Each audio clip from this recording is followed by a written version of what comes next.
46واں باب بادشاہ اور عیدیں۔ خداوند خدا یوں فرماتا ہے کہ اندرونی صحن کا پھاٹک جس کا رخ مشرق کی طرف ہے کام کاج کے 6 دن بند رہے گا، پر سبت کے دن کھولا جائے گا اور نئے چاند کے دن بھی کھولا جائے گا، اور فرما روا بیرونی پھاٹک کے آستانے کی راہ سے داخل ہوگا اور پھاٹک کی چوکھٹ کے پاس کھڑا رہے گا، اور کاہن اس کی سوختنی قربانی اور اس کی سلامتی کی قربانیاں گزرانیں گے، اور وہ پھاٹک کے آستانے پر سجدہ کر کے باہر نکلے گا، پر پھاٹک شام تک بند نہ ہوگا، اور ملک کے لوگ اسی پھاٹک کے دروازے پر سبتوں اور نئے چاند کے وقتوں میں خداوند کے حضور سجدہ کیا کریں گے۔ اور سوختنی قربانی جو فرما روا سبت کے دن خداوند کے حضور گزرانے گا یہ ہے 6 بے عیب برے اور 1 بے عیب مینڈھا، اور نظر کی قربانی مینڈھے کے لیے 1 ایفا اور بروں کے لیے نظر کی قربانی اس کی توفیق کے مطابق، اور 1 ایفا کے لیے 1 ہین تیل،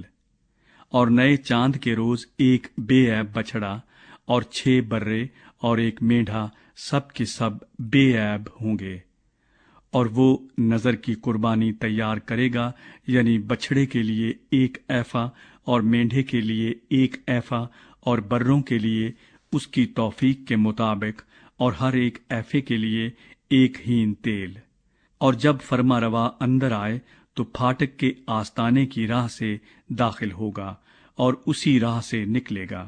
لیکن جب ملک کے لوگ مقررہ عیدوں کے وقت خداوند کے حضور حاضر ہوں گے تو جو شمالی پھاٹک کی راہ سے سجدہ کرنے کو داخل ہوگا وہ جنوبی پھاٹک کی راہ سے باہر جائے گا، اور جو جنوبی پھاٹک کی راہ سے اندر آتا ہے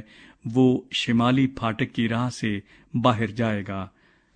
جس پھاٹک کی راہ سے وہ اندر آیا اس سے واپس نہ جائے گا، بلکہ سیدھا اپنے سامنے کے پھاٹک کی راہ سے نکل جائے گا۔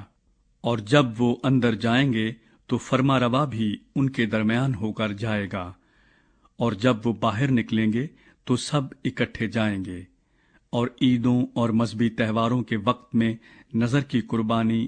بیل کے لیے 1 ایفا اور مینڈھے کے لیے 1 ایفا ہوگی، اور بروں کے لیے اس کی توفیق کے مطابق، اور ہر 1 ایفا کے لیے 1 ہین تیل۔ اور جب فرما روا رضا کی قربانی تیار کرے، یعنی سوختنی قربانی یا سلامتی کی قربانی خداوند کے حضور رضا کی قربانی کے طور پر لائے، تو وہ پھاٹک جس کا رخ مشرق کی طرف ہے اس کے لیے کھولا جائے گا، اور سبت کے دن کی طرح وہ اپنی سوختنی قربانی اور سلامتی کی قربانی گزرانے گا۔ تب وہ باہر نکل آئے گا اور اس کے نکلنے کے بعد پھاٹک بند کیا جائے گا۔ روزانہ قربانی۔ تو ہر روز خداوند کے حضور پہلے سال کا 1 بے عیب برا سوختنی قربانی کے لیے چڑھائے گا۔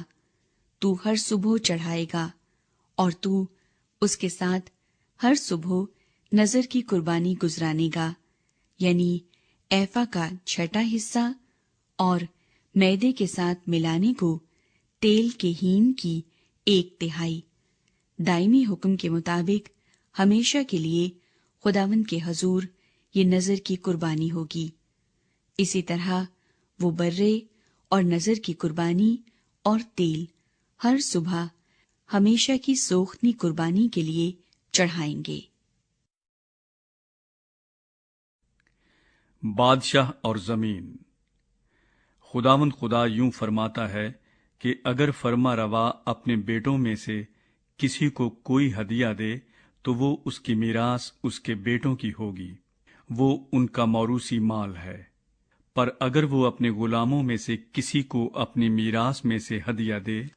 تو وہ آزادی کے سال تک اس کا ہوگا، اس کے بعد پھر فرما روا کا ہو جائے گا، مگر اس کی میراث اس کے بیٹوں کے لیے ہوگی۔ اور فرما روا لوگوں کی میراث میں سے ظلم کر کے نہ لے گا تاکہ ان کو ان کی ملکیت سے بے دخل کرے، پر وہ اپنی ہی ملکیت میں سے اپنے بیٹوں کو میراث دے گا تاکہ میرے لوگ اپنی اپنی ملکیت سے جدا نہ ہو جائیں۔ ہیکل کے باورچی خانے۔ پھر وہ مجھے اس مدخل کی راہ سے جو پھاٹک کے پہلو میں تھا، کاہنوں کے مقدس حجروں میں جن کا رخ شمال کی طرف تھا، لایا، اور کیا دیکھتا ہوں کہ مغرب کی طرف پیچھے کچھ خالی جگہ ہے۔ تب اس نے مجھے فرمایا، دیکھ، یہ وہ جگہ ہے جس میں کاہن جرم کی قربانی اور خطا کی قربانی کو جوش دیں گے اور نظر کی قربانی پکائیں گے، تاکہ ان کو بیرونی صحن میں لے جا کر لوگوں کی تقدیس کریں۔ پھر وہ مجھے بیرونی صحن میں لایا اور صحن کے چاروں کونوں کی طرف مجھے لے گیا، اور دیکھو، صحن کے ہر ایک کونے میں ایک اور صحن تھا۔ صحن کے چاروں کونوں میں